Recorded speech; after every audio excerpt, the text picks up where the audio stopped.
The Word of God is alive and powerful, sharper than any two-edged sword, piercing even to the dividing asunder of the soul and spirit and of the joints and the marrow, and is a critic of the thoughts and intents of the heart. All Scripture is God-breathed and is profitable for doctrine, for reproof, for correction, for instruction in righteousness, that the man of God might be mature, thoroughly furnished unto all good works. Study to show thyself approved unto God, a workman that needeth not to be ashamed, rightly dividing the word of truth. Colossians 3:13, bearing with one another and forgiving one another, if anyone has a complaint against another, even as Christ forgave you, so you also must do. Matthew 6:14 to 15, for if you forgive men their trespasses, your heavenly Father will also forgive you. But if you do not forgive men their trespasses, neither will your Father forgive your trespasses. Ephesians 4:31 to 32, let all bitterness, wrath, anger, clamor, and evil speaking be put away from you with all malice, and be kind to one another, tender-hearted, forgiving one another, even as God in Christ forgave you. Proverbs 28:13, he who covers his sins will not prosper, but whoever confesses and forsakes them will have mercy.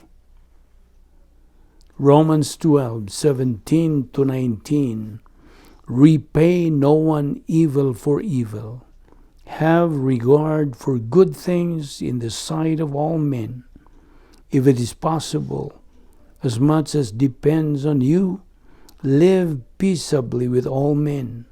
Beloved, do not avenge yourselves, but rather give place to wrath, for it is written, vengeance is mine, I will repay, says the Lord.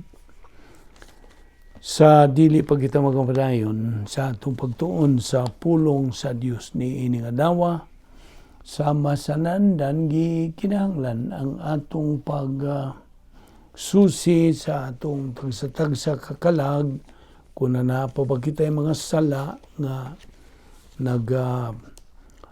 tiner diha sa sulod sa atong kalag, kini mahimo lamang babag kung dili gini nato isugid ngadto sa tuwangan sa Dios. Busa andam ang 1 John 1:9, the rebound technique, gikinahanglan nga ato kini isugid kining tanan natong mga salang nahimo ni nga adlaw, kay kini mahimong babag sa atong pagtuon sa pulong sa Dios. Ugalang kanimo higala nga wala pay kaluwasan, tumuo ka kang Ginoong Hesus ug ikaw maluwas. Busa sa hilo mag-amputa.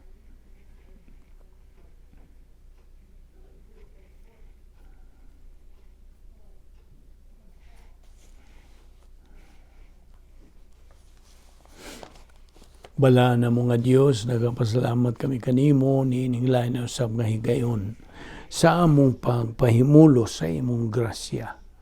Salamat sa imong pagdala kanamo ning dapita karon aron kami makapadayon sa among spiritual momentum. Uban ni kami karon pinagis pagtudlo kanamo sa walang Espiritu Santo. Kining tanan among gipasalamatan sa ngalan ni Ginoong Hesukristo. Amen. Maayong adlaw sa tanan natong mga subscribers, sa atong mga higala, atong mga igsuon diha ni Kristo, fellow believers. Welcome kaninyong tanan. Niya pa kita magadupot sa atong tunanan nga giuluhan og the role of believers in the devil's world. Okay? Atong ipadayon ang pagtuki bahin niini nga kitang mga magtutuo na nga nakasud na sa plano sa Dios. We have already entered into the plan of God. So, mao kini ang nagpangitabo kanato sa pagsud nato sa plano sa Dios, gumikan sa atong pagtuo kang Ginoong Kristo nga atong manluluwas, ug therefore mao na nga naibdakong pangutana, what is the Christian's purpose on earth? Basic question kini, apan mahinungdanon kini nga hinumduman kanunay nato ingon nga mga Kristohanon. Unsa man gyud ang tuyo sa Kristohanon dinhi sa yuta? Now, of course, every believer in Jesus Christ should ask himself this kind of question, nga ang buot pasabot, human ka maluwas, unsa may mong buhaton, unsa may sunod nga kalihukan ingon nga Kristohanon. Now, actually, eternal salvation, when we trusted in Christ as our Lord and Savior, becomes an accomplished fact at the moment of faith in Christ. Diha sa Roma 8:38-39 ug sa 1 Pedro 1:4-5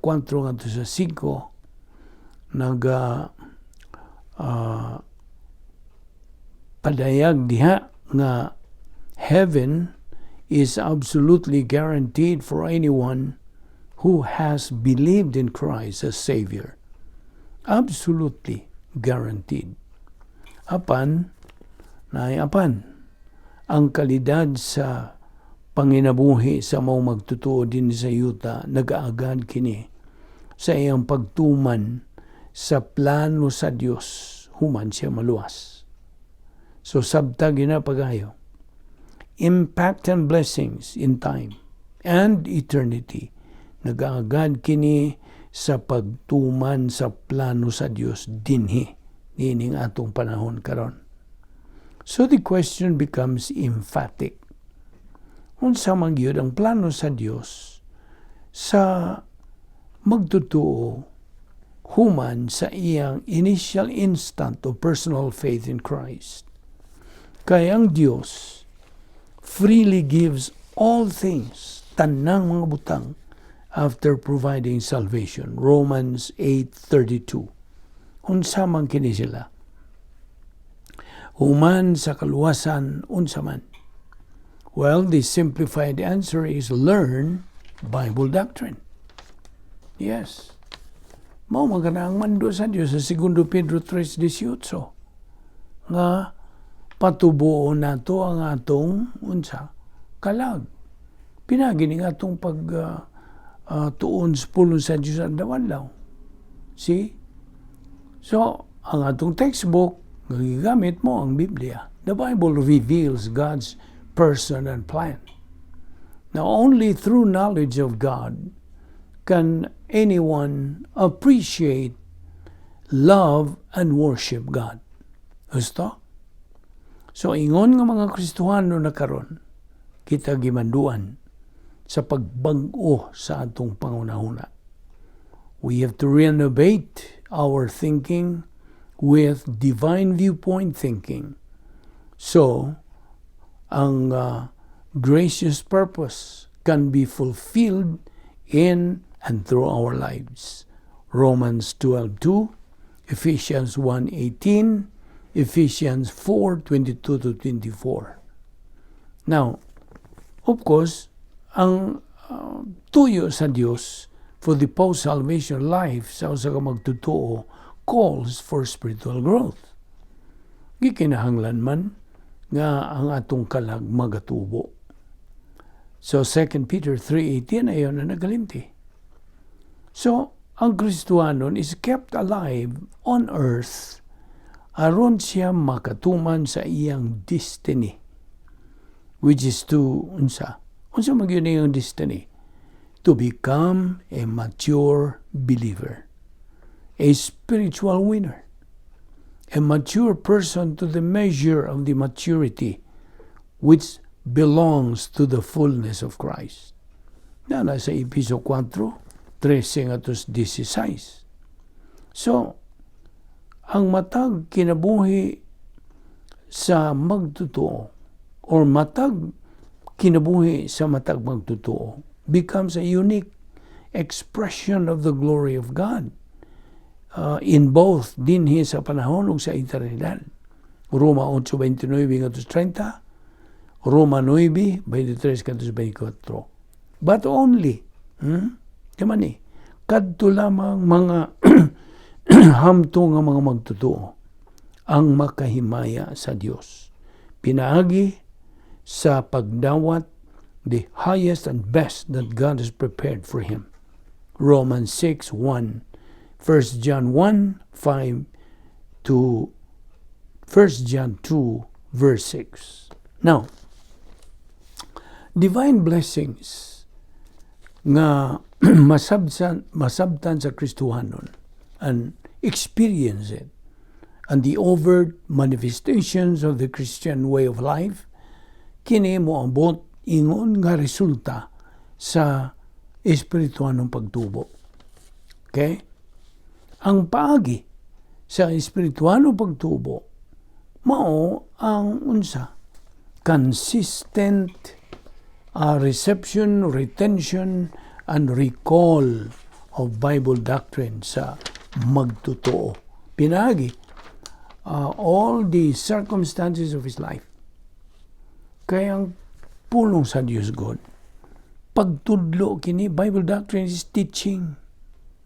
So, it is the content of the Word of God nga gidisenyo sa Dios nga i-communicate kini ngadto sa magtotoo aron kini mahimo nga ingon ta sukdanan sa iyang pangunahuna. Roma 12:3, 2 Timoteo 3:16-17, and the source of his mental attitude. Mao na kanang tinubdan sa iyong matang sa pangunahuna. Pilipos 2:5, Hebrehanon 4:16. Now, ang doktrina, sayon na ta, is the body of orthodox teaching, which is drawn from Scripture and which serves as the standard for truth.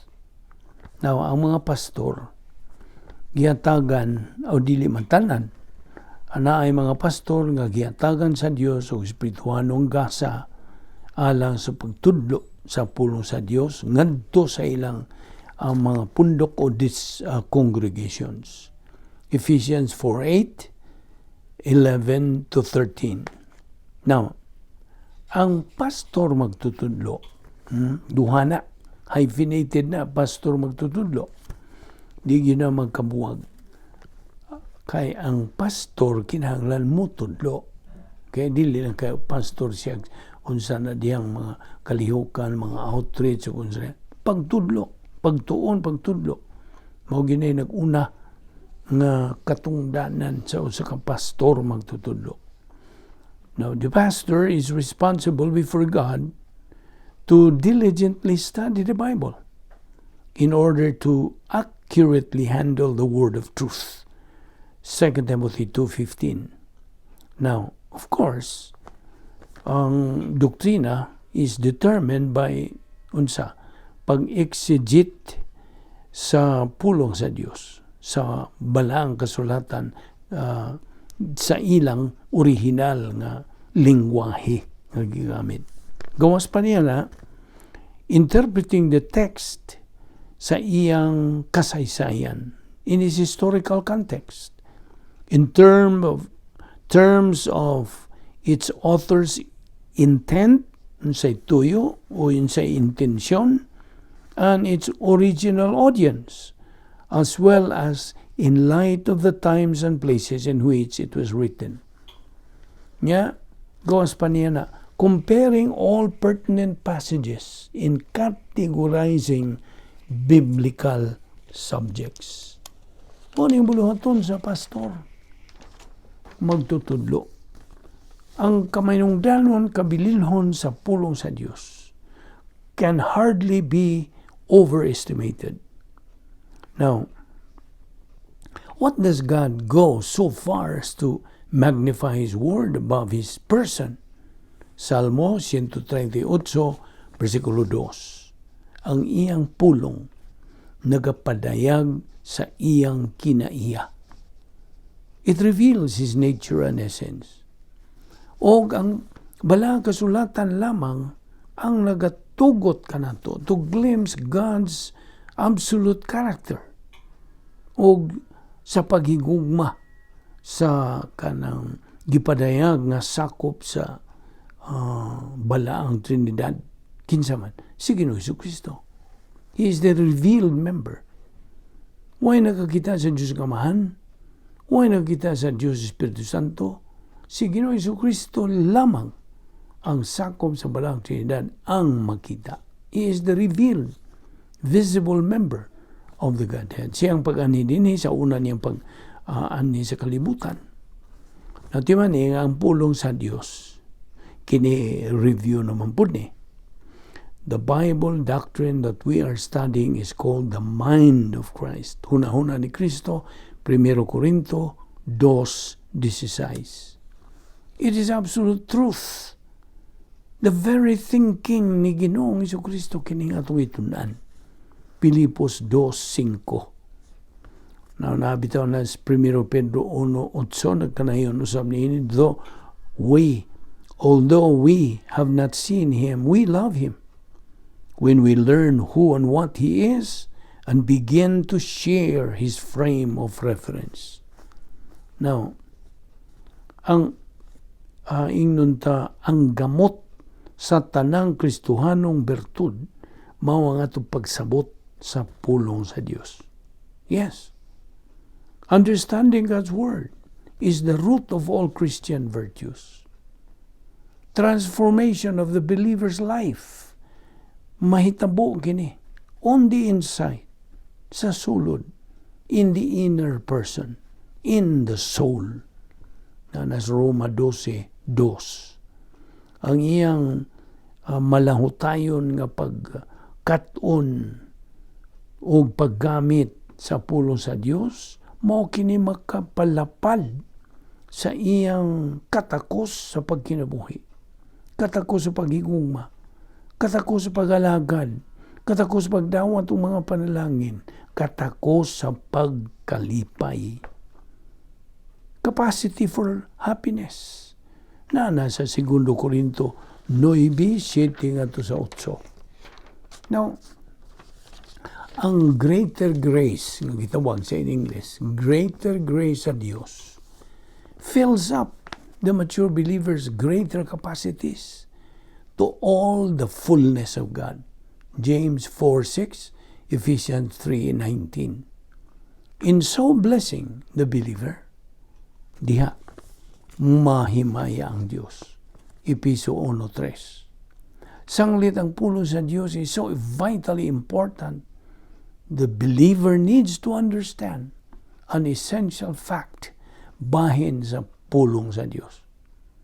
Kaya ang pulong sa Diyos, mauna ang kinabuhi sa magtotoo. Mauna sige na tungtuon.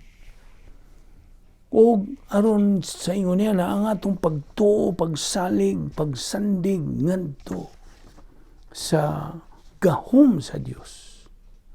Maghatag ka ng kalig-on, kabaskog sa atong Kristohanong kinabuhi.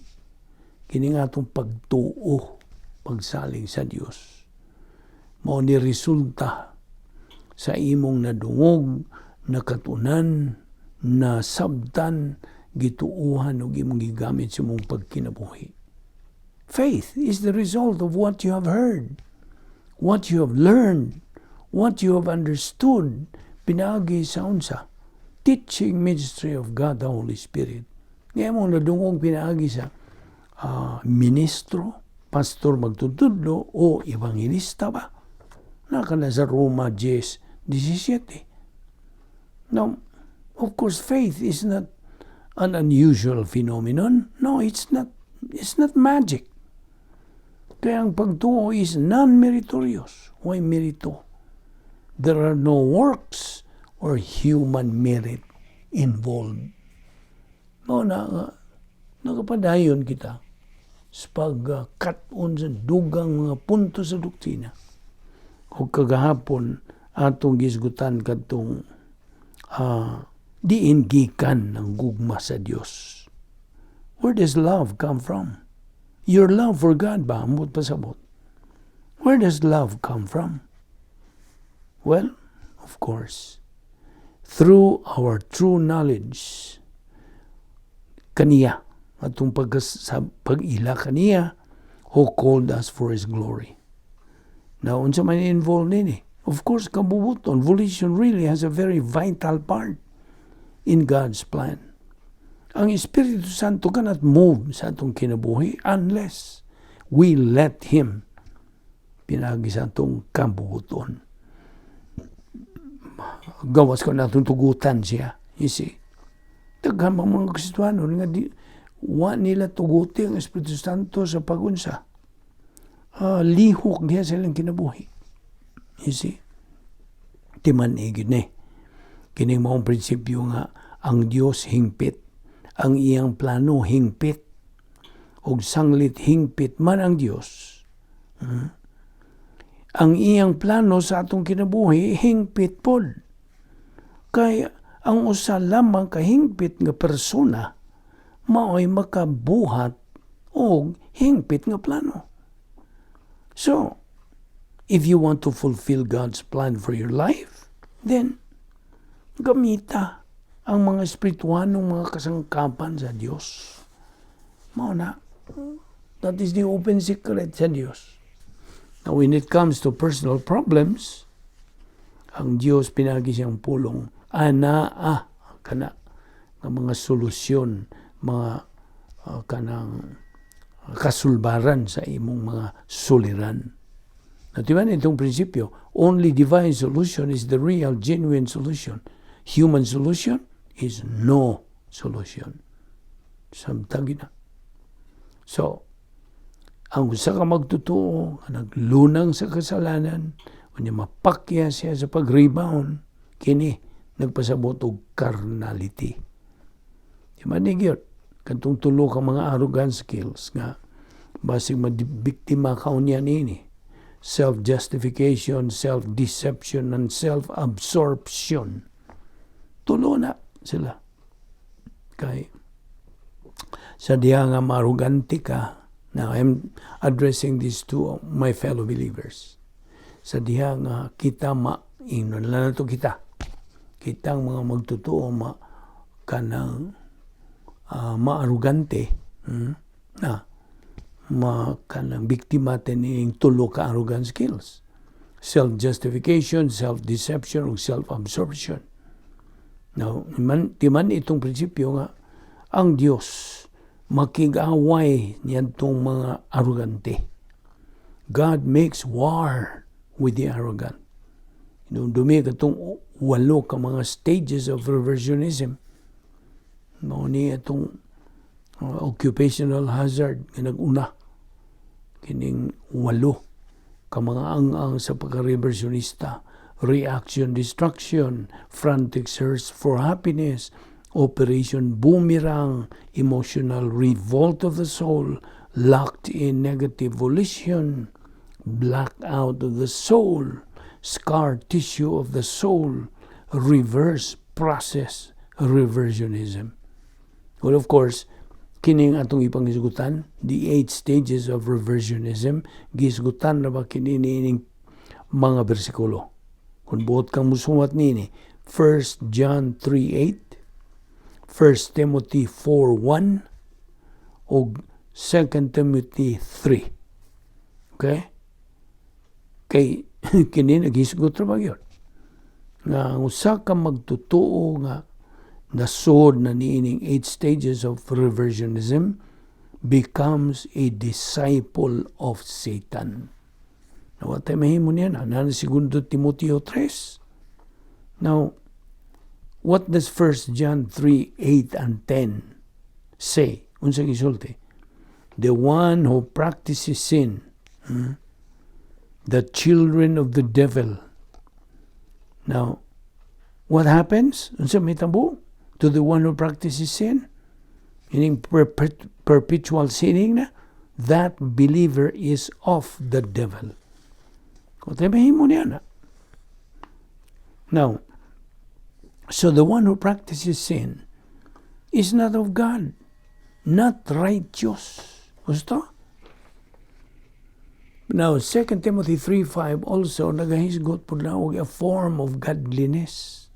Kanya verse 6, these believers are those who enter into households and captivate women. Now, okay. What does who enter into households mean? O siyabot pasabot nini. Well, tubag, sa original nga Griego, na these people who enter into households do not know clearly. So, they captivate, or how do you describe these believers who captivate? Tubag, they deceive people. Manglinglan ni sila sa mga tao. Now, are there people who are deceived when they don't want to be deceived? Now, giskutan na ba nini? Silly women. Silly women are weak people. They derive their stubbornness from their ignorance. They are easy to be deceived. Sa iyon rin sila linglahon. We can see how vital and important is our spiritual life. Kasi diha nga itong isalikway ang kamaturan, we tend to believe in the lie. How many times do I have to say this? Ang grabe pag yun, we will later participate in the lie. Kita mo? Pangutana. How do we discern this kind of people? Unsa man ito pagkalinggat na makadiparata kining maong matang sa mga tao? Answer, know the truth. Ila sabta ang pulong sa Dios, ang kamaturan. Hinumdumi, kang kinabuhi sa kakarnal, reversionista nga magtutuo, dili na ma-distinguish from that believer who is spiritual. Iba ako ka nag-iingnan po nini, di na ni mo kanang tandi sa usa ka dili magtutuo. Kaya ang kinabuhi niya, sama rin yun sa di magtutuo. These carnal, reversionistic believers are described as enemies of the cross. This kind of believers easily believe in the lie. Ang usa ka magtutuo has no other source of knowing truth. Gawas diha sa pulong sa Dios. Correct? May hinungdan nga no. Nga ang magtutuo ng inahanglan to develop his frame of reference. Because that is a requirement to be able to study more doctrines nga mamitabulais kining mga pulong sa Dios. If a believer values his Christian life, he has to take in Bible doctrine. Aron sa ingon niya na siya makatubo spiritually. Now, kinsa man gyud ang master liar, di ba si Satanas? Namo na. Sa panahon nga imong isalikway ang kamaturan, tuwa na ka naglunang sa imong pagkamakasasala, padayon imong pagkakarnal, then delikado. Ambot pasabot nga, nagasunod ka na sa imong master liar nga si Satanas. Now, Romans 16:18, for such men are, so many Christians today think that if you are emotional, that is when you become spiritual. Wrong. Kinarungan na. Kung na magaling binisaya. Wrong. It's very wrong. Of course. Dili kayang imong pagka-emotional. Ikaw may imong spiritual. It is only, feeling of the Holy Spirit that a believer becomes spiritual. Maura. Wala bagyo lain. Kung nahibaw na kagunsay paagi nini di process unsahon nimo pagka kanang mapunan sa Espiritu Santo. Pinagi lamang sa paggamit nimo sa pulong sa Dios. Doktrina maning rebound. Kining rebound technique, doktrina ni. Isangkap sa Dios kanato. Sa diha nga kita makasala, gamit dayon, rebound dayon. Pauntol dayon. Aron dili ta mabiktima samot sa master liar nga si Satanas. Pinagi siyang relihiyon. Now, money, kining mga magtutuha nga naingon ini, they appeal to pride. Na 2 Corinto 10:12. Yeah. They want to do good so people will approve them. Naman ay gisusigutan diyan ay human public relations diyan sa Galacia 4:17 ngadto sa 18. Now, kini bang mga false teachers, they're clever. Malinglahon. You see? Dali ra ka malansis. So, ikaw nga magtotoo, nga walay pulong sa Dios diya sa imong kalag, you do not have the ability to discern false from truth. Dili ka makaalinggat. Dili ka makakumparar. Now, kinsa man yung mga false teachers, nga mga mini, nga mga magtutudlo. Mga magtutuo, ba ni sila? You see? Bitaw sa versikulo 7, diya sa 2 Timoteo 3, ang sa gisulti, always studying, but even then, they can never learn. They have the form of godliness, but, denying the knowledge thereof. Now,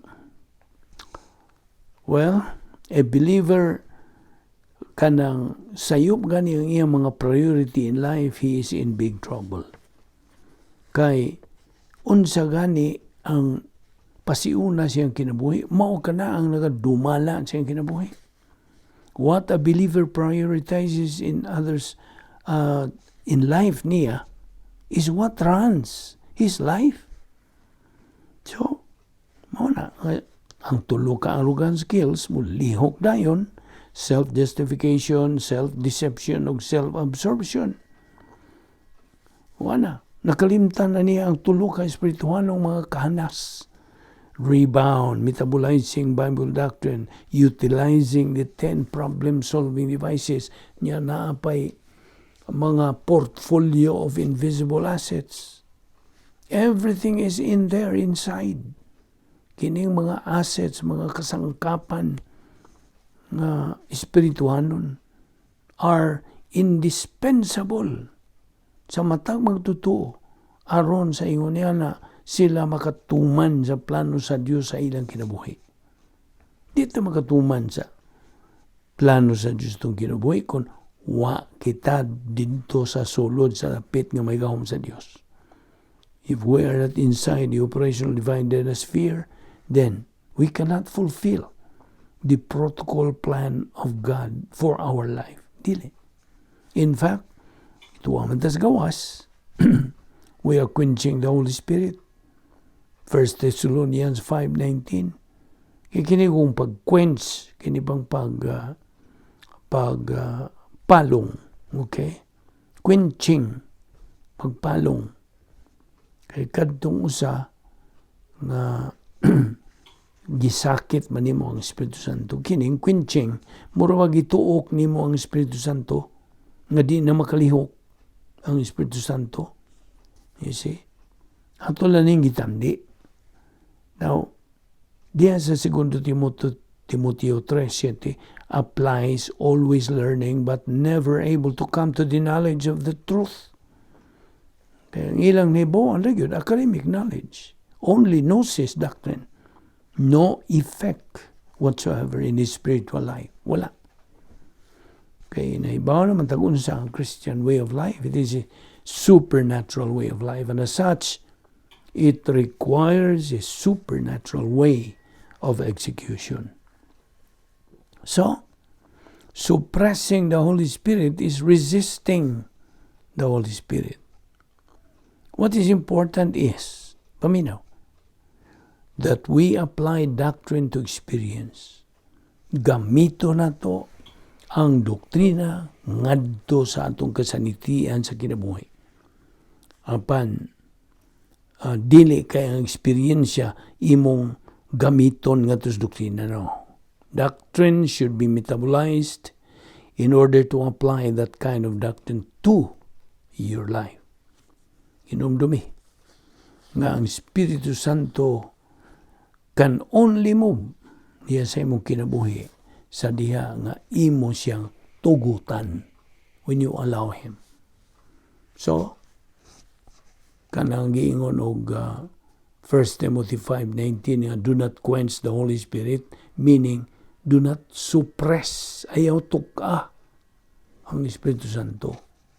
Again, ang Espiritu Santo can only move in our life na tumawag tuto sa diha nga kita musod dito sa maong dapit nga may gahom sa Dios, di operational divine dynasphere, pinaagi sa rebound. Kaya mo na ang yawi nga makasod ta. You see? Kadi ka kasod dito kung na kay mga sala. Dili yun. Without rebound, God is going to punish us. You see, bantayin eh. What's the purpose? Nga kanang pantunon man ta, disiplinahon ta nga naman. What's the purpose? To warn and straighten us up aron kita mo balik ngadto sa pit nga may gahom sa Dios. Operational divine dynasphere aron kita mo tubo. Ito man, hindi ta katubo kung tuwan ta gawas. We are punished, disiplinahon ta sa Dios sa diha nga mohimo tag atong kaugalingong rules. You see? So, we are punished by God when we make our own rules. Pareha lagi ito atong giihimplo nga basketball game. Dili ka dili ka makascore o ingnon ta makapunto. Yan ang maong paungnats ko kon unsa. Maghimo kang imong kaugalingong rules and regulations. No. So, Galatians 5:16-18, but I say, walk by the Spirit so you will not walk in the flesh. Yes, versikulo 17, for the flesh, old sin nature na. Now, kining mga versikulo diha sa Galacia 5:16 ngadto 18, kining mga bersikulo ha, nagapakita kanato nga naay gubat tali sa Espiritu Santo ug sa kinaiyang makasasala. Dinhi sa sulod nato. Yaman na. It is inward. It shows further that either one of the two wants to control us. Nato mga magtotoo. Kaya ang Espiritu Santo God, mao ni ang personal nga ahente nga magagiya natong mga magtotoo. Kung wala siya, we will walk in the flesh, the old sin nature. Kaya ang Espiritu Santo is the one who metabolizes Bible doctrine. Siya ang mugaling mumetabolize sa pulong sa Diyos nga itong nailan, nakatunan, o nasabtan. Dili kita mga magtutuwa tayo mahimo niya na ang Diyos, Espiritu Santo ra. Sa diha nga kita mutuo, mudawat sa doktrina nga itong nailan, nasabtan, then, bulihok tayo ng Espiritu Santo sa pag-metabolize niya na. Kung sa may tuyo niya, aron kini kanang matinuod yun sa magtotoo. By way of allowing Him, pinaagi sa atong positive volition and putting faith to the doctrine. Ana, sabtao kanang tuuhi kanang doktrina nga imong nakatunan. Nawin sa katutungan itong gihisgutan og original nga pulong sa child. Diha sa 1 John 3:10, the original child diha sa Griego is huios. H-U-I-O-S. Child of God due to regeneration. Kanambot pasabot niya ng maong bersikulo. Ang gigamit din kanang teknon, dili itong hoyos. Kaya ang hoyos, kanang child of God due to regeneration ng hoyos. Kining teknon, child manghihapon ang buong pasabot. Apan, karon kining teknon, ni ining maong bersikulo, nagpasabot kini og inagak, being guided, gitrain, tinudluan, pupil, student, or disciple. Okay? Kini kung maong bersikulo, naghisgot kini sa mga magtotoo. This talks about believers. Now, ang Galatia 5:25, naghisgot ka na sa original nga pulong nga stoikeo. Stoikeo. S-T-O-I-C-H-E-O. Stoikeo. Naon sa may pasabot ng stoikeo? Kini nagpasabot nga giniyahan sa Espiritu Santo. Led by the Holy Spirit, then we have to walk, march in step, in cadence with the Holy Spirit, in sync with the Holy Spirit. Again, doon ay duha ka matang sa Diyos nun nga pagpanton, ha? Di ba nito? Ang balaod sa tulumagon sa kabubuton.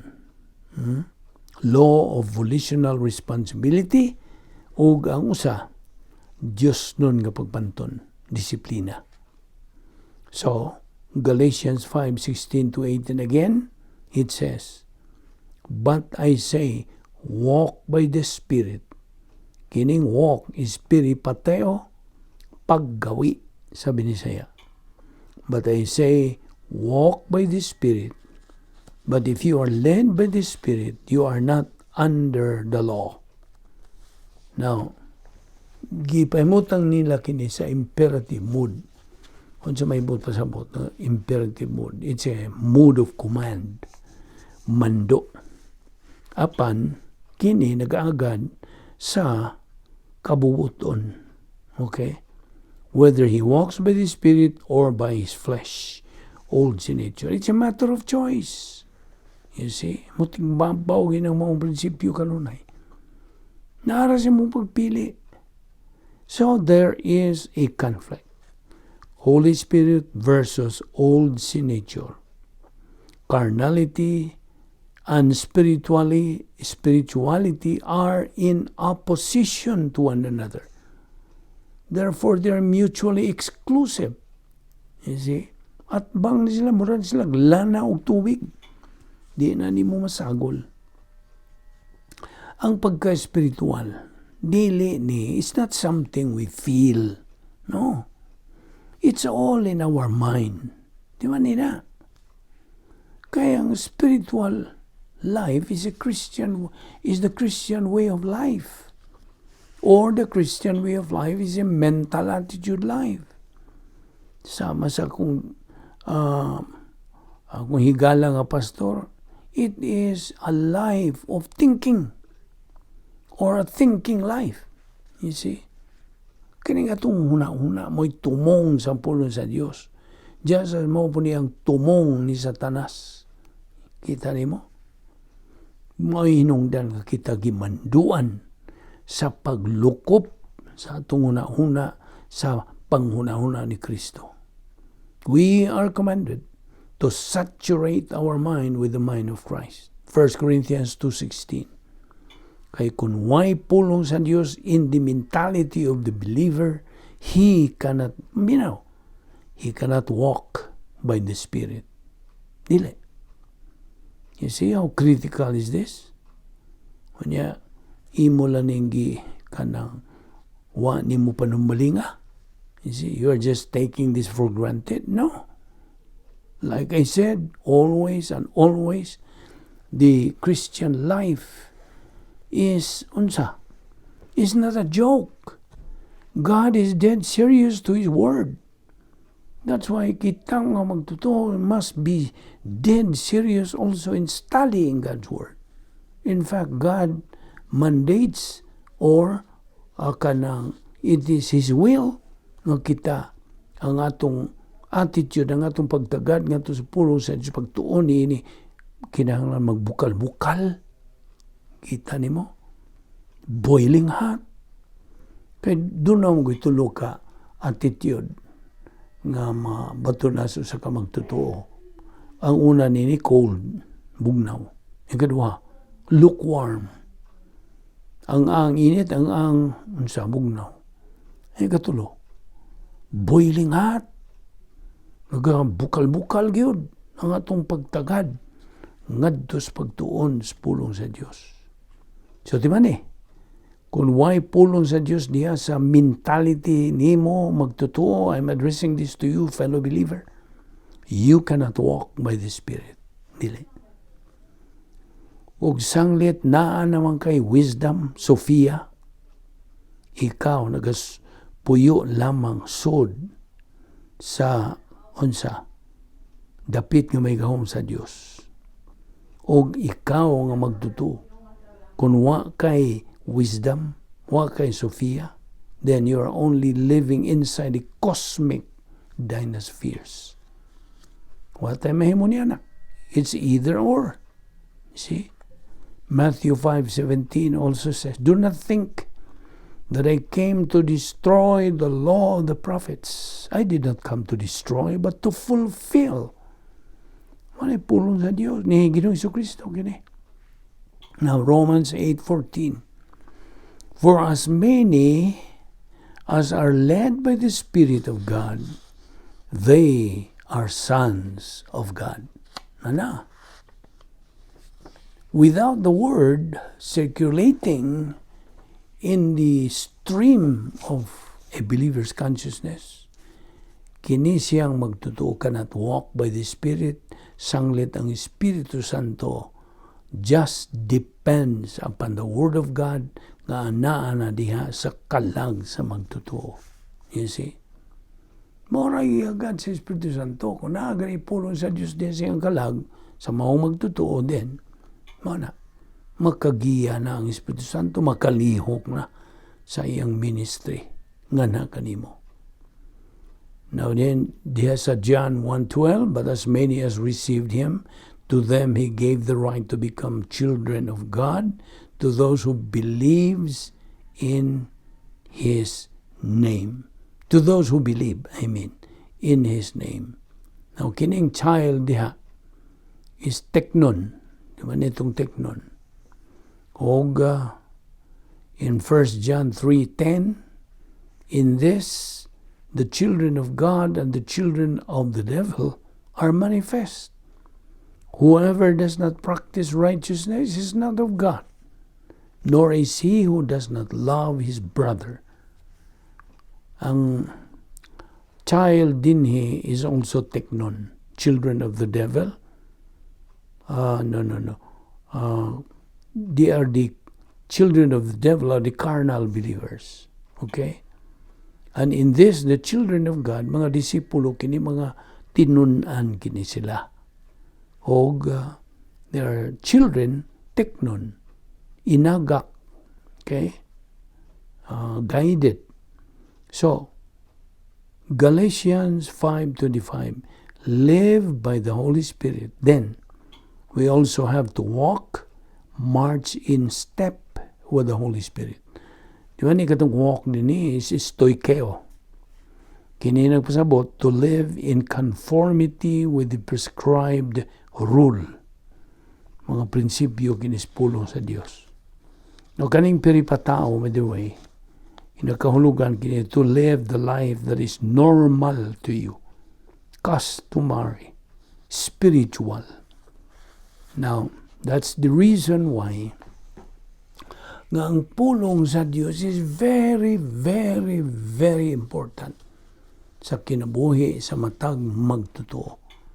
Aron siya makalakaw, makagawi diha sa Espiritu Santo ug dili nga siya to be led by the flesh, old sin nature. However, the believers who are in perpetual carnality just commit the sins listed in Galatians 5:18-21. Do not mistake these people as unbelievers. No, they are believers. Karnal lang. So they are saved. Luwas kini sila, muadto sa langit, inikamatay nila pan mga karnal, mga loser believers. However, let us not forget the recovery technique sa 1 John 1:9. Gitawag po ni nato og divine eraser. Now, kung sa may gasulti to, bahin niya ng panapos nga bahin diya sa Galatia 5:21, that those who practice such things will not inherit the kingdom of God. Can believers who are carnal inherit the kingdom of God? Now, maunida kong pangutana karon. John 1:12, teknon, pupil, student, disciple. Child, teknon. Galatians 5:25, live by the Spirit. Panagawi, pagkinabuhi, zao, Z-A-O, by the Spirit. Kinahanglan hinumduman nato nga sa matagi gayon nga kung sa ka magtuto, magapadayon sa pagsalikway sa rebound ug maglunang siya, he is in perpetual carnality. Ang disiplina sa Dios becomes more unbearable. Yan ang maong karnal nga magtuto. Now, dini ato ipadayon, dini lang ito mohonong una karon. Dini nga itong pagtuon nini. Ayog si Piat sa pagsubay, pagsunod nini ugma sa atong pagpadayon sa pagtuon nining bahina. Magampo ta. Balaan na mo nga Diyos, nagpasalamat kami kanimo sa imong grasya nga among ipahimuslan pagtuon sa imong balaang pulong. Pinagis giya ka namo, pagtudlo ka namo sa balaang Espiritu Santo nga bugtong magtutudlo sa kamatuoran. Salamat niining grasya nga among ipahimuslan. Hinaot nga kini among nakatunan ning adlaw, masilsil gayud sa among limatagan ug among maggamit sa among matagutlo nga pagkinabuhi. Salamat to Dios niining tanan sa ngalan ni Ginoong Kristo. Amen.